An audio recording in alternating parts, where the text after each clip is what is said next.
दिसतंय, डोळ्या देखत दिसतंय, तरी अभ्यास समिती, परदेशी समिती. म्हणजे संकट आहे माझ्या स्वदेशीवरती आणि ह्यांची समिती येणार परदेशी.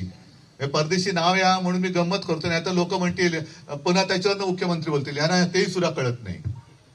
कसला अभ्यास करताय? मी जी काय कर्जमुक्ती केली होती, काय अभ्यास केला होता?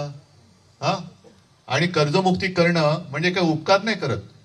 आता दादा तुम्हाला जर का विचारलं, तुम्हाला कर्जमुक्ती पाहिजे का तुमच्या मेहनतीला भाव पाहिजे?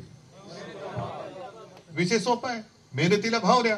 आज जर सोयाबीनचा हिशोब सांगितला, उत्पादन खर्च एवढा येतो आणि आता तुम्ही म्हणजे सरकार उपकार केल्यासारखे जे काही टाकतायत चिंचोके, आणि वरती अजित पवार म्हणतायत, तेच सांगतोय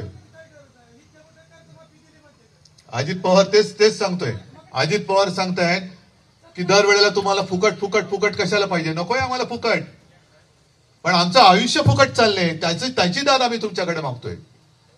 मोठे बोलायला काय जाते, प्रत्येक वेळेला ते दिलीपराव ते नेहमी उपच असतात. त्यांना कोणतरी आशीर्वाद दिलाय, अखंड उपमुख्यमंत्री भव. जरी कोणाचंही सरकार असून ते उप कोण? हे उप.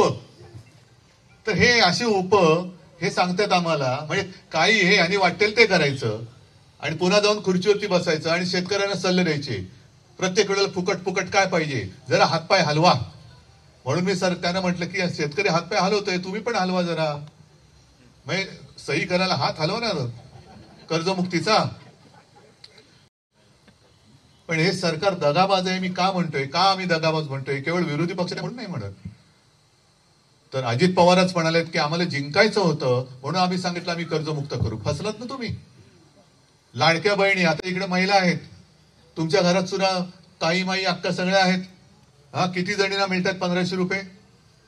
मिळत असतील, मिळतात, मी नाही म्हणत नाही. जे आहे ते आहे, ते मी नाकारत नाही. पण 1500 रुपयांनी आत्ताचं जे सगळं उद्ध्वस्त झालंय ते सावरलं जाते का? बरं, निवडणुकीच्या वेळेला सगळ्यांना सरसकट 1500 रुपये दिले होते.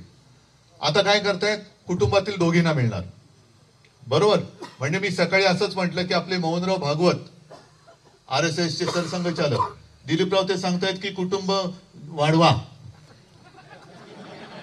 आणि ज्या कुटुंबामध्ये, नाही मी हसण्याची गोष्ट नाही, ही गंभीर गोष्ट आहे.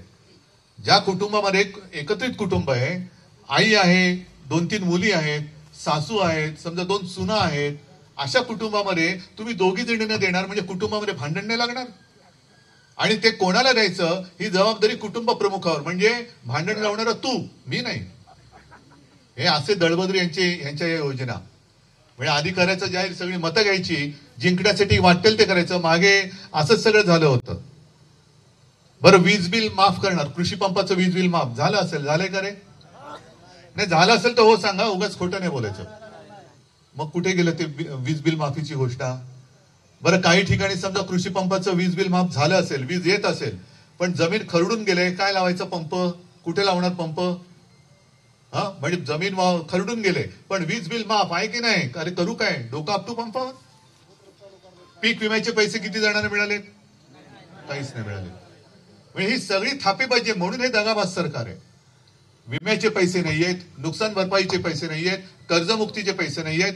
ज्यांची जमीन खरडून गेली त्यांना 3.5 लाख रुपये देणार. मी जाहीर केलं होतं, मोर्चा आपला काढला होता छत्रपती संभाजीनगरात. मी त्यांना सरकारला सांगितलं होतं की बाकी सोडून द्या, पण तुम्ही जे 3.5 लाख रुपये जाहीर केले खरडून गेलेल्या जमिनीचे, त्यातले किमान 1 लाख रुपये दिवाळीच्या आत माझ्या शेतकऱ्याच्या खात्याच्या, बँकेच्या खात्यात टाका. नाही.